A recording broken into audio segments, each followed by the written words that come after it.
This part of our program is Pathways to Post-Secondary. Paula Palmer is Director of Career and College Success at the Minnesota Department of Education.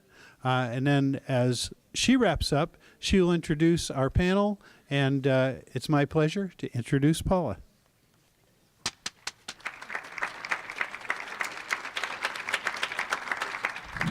I was saying I'm the very unpopular person who's going to talk through your lunch, and I was hoping my very funny friend Jim Grathwell would come up and do a little warm-up act for me, but I left the puppets at home. he left his puppets at home, he said.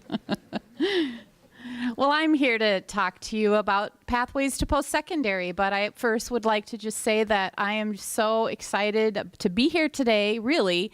There are so many great ideas that you are sharing with each other, so many wonderful models, so many wonderful successes, so many nuggets of information that you are generously sharing with each other, and there are really great things happening in this state. They really are. And I have a new job here at the Minnesota Department of Education. I bought a new vehicle in July, and I have 11,000 miles on it. So that already tells you that I get the opportunity to go many places far and wide in the state. And it really doesn't matter how far away I go, I still find really, far away I go from the cities, because isn't that the center of the universe? But I find wonderful things, wonderful students, teachers, administrators, community partners that are really excited about the new era that we are entering into in education, particularly around secondary education and transitions to post-secondary. When I say post-secondary, I want to clarify for folks that the definition that we use is that it's anything after high school or a high school diploma that is a credential or a certificate. It could be a 2-year degree, a 4-year degree. It could be a straight into business internship, kind of a credential. So we know that it's really important to clarify that definition today, and some of the speakers have already mentioned that there's a new landscape. There's a new workforce landscape. There's a new educational landscape that we are in and looking ahead. And that we know that of the 74% of the new jobs that are coming between now and 2020, less than half of them will require a 4-year degree. More than half of them will require some other type of post-secondary credential certification or diploma. And that is very different than probably most of us in the room. When we went off to venture, we knew that the 4-year was pretty much our ticket to prosperity, the 4-year degree, and that has changed. And many of our parents are still operating underneath that paradigm, and it's not their fault. That just is the fact that it is. And we need to help educate not only our students and our staff, but our parents and the guardians of our children to help provide supports for guiding them to think differently about their options and to open up their options to include multiple pathways to post-secondary. I want to share with you a few statistics that some of you may already be aware of, but before I start with those, I want to talk to you for a moment briefly underneath this umbrella called the World's Best Workforce and our goals that we have in Minnesota to develop and create the world's best workforce. As you know, there are 5 main goals: all students kindergarten ready, all students 3rd grade proficient in literacy, all students career and college ready, all students graduating, and eliminating the achievement gap.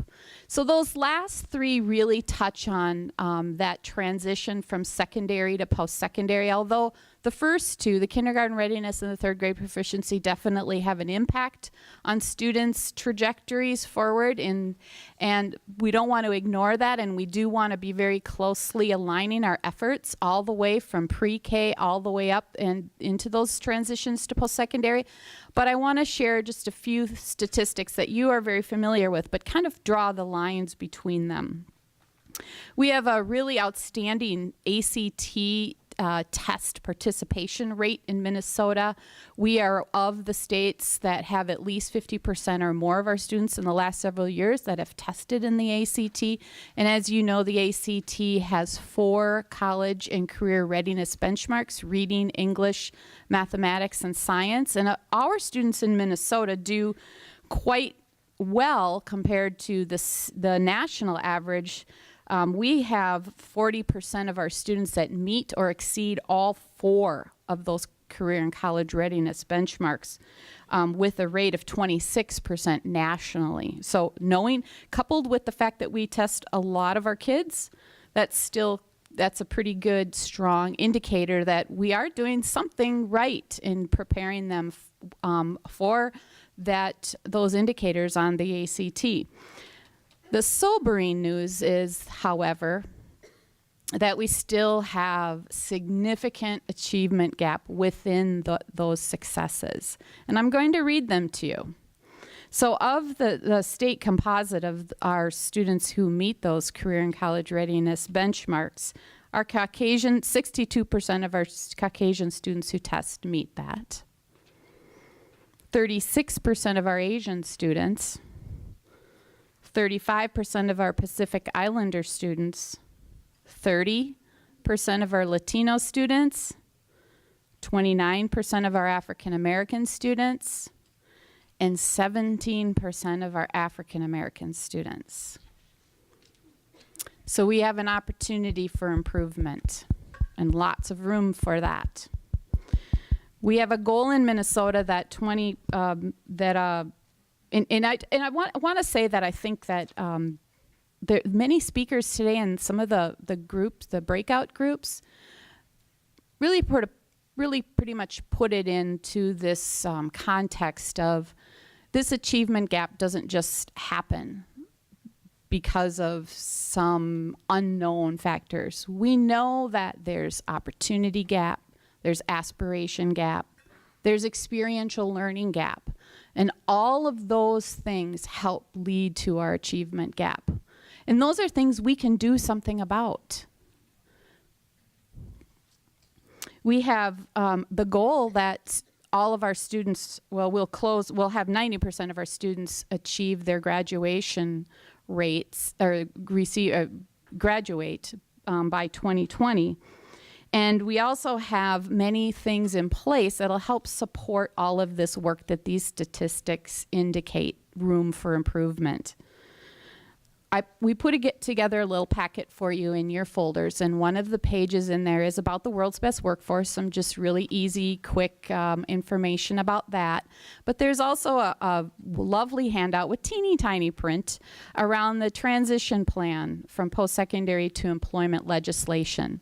And the speaker this morning did a wonderful job, Mandy, talking about how those guidance pieces are so crucial for students having the tools necessary to pursue and realize their career and college aspirations and pursuits. But there's a couple pieces of this legislation that I'd like to highlight with you, and it touches back on that experiential learning piece that I think is very critical in the part of the achievement gap. The experiential learning piece, we heard Vantage program, we heard the work-based learning program in Minneapolis. We heard about the great work that the St. Louis Park District is doing around really using relationships, intentional relationships and data to help guide students and guide their choices and their academic planning. This piece of legislation will really tool you and arm you with the elements that are very important for students' planning and for their but what it also does is really push on us to rethink about our high schools and how we redesign them to create true structures, policies, practices, systems that can support multiple pathways to post-secondary. So when we look at the end of the workforce needs and where the career opportunities are, and that there is more than one way to get there and more than one way necessary for the preparation to get there, that pushes us to go back and rethink about how we're designing our program options for our students, as well as the supports for them. So I have a very compelling piece of data that we've put together, and you maybe already have done this on your own, and that is in your packet, and it's about the 4-year graduation rates. So when we think about programming, and we think about the statistics around the ACT data that tells us about that kind of reinforces the idea that there's an opportunity, aspirational, experiential achievement gap. We also look at this data that shows us, when we look at all students and we look at the subgroups of students and their graduation rates. For example, we may look at, when we looked at the ACT, the African American group had the lowest achievement for the CCR benchmarks. But when you look at African Americans' graduation rate in the state, they're about 57%. But if a student, an African American student, takes 3 or more career and technical education classes, their graduation rate goes to 67%, and actually has been even higher than that. If they take 1 or more PSEO or concurrent enrollment courses, again, what some of our speakers talked about, giving them that early college credit opportunity, the power of place, that they see themselves in a rigorous academic program and being successful. Look at their graduation rate, 88.2%. That's just that one subgroup. Even special ed, which we all worry. I'm a mother of a special ed student, still worry. She's 26 years old. 58% graduation rate overall in the state, but if they are engaged in some sort of CTE, 3 credits or more, 69% graduation rate if they're in a PSEO or some other concurrent enrollment, again, with their earning some kind of college credit before they leave high school, 84%. And it's reflective. That gap is reduced for all of those subgroups just in those 2 different scenarios. So let's look at that and see what it is that's compelling and arming and launching students towards success around that. And those are things we can control. Those are things that we can do something about. It really even doesn't have anything to do with what they come in with. It's what we do with them when they're with us. It's very compelling. So I would hope that along with all the wonderful, knowledgeable, innovative folks that you are participating and engaging with today, I'd invite you to think about how other multiple pathways to post-secondary programming and supports, how those can open doors for your students. How can that open up opportunities? How can that fill that experiential opportunity gap for your students? And just how can it help us all in the end by having more prepared, more fully realized students who are able to pursue their interests and their talents and their aspirations, and that we can be a part of helping them do that. So thank you, and thank you for your hard work and your commitment and your care and love for the children that we have in Minnesota. So with that, I'd like to introduce you to Mr. Hooverman, one of our great pioneers in Minnesota, who is also going to then introduce the panel. Thank you.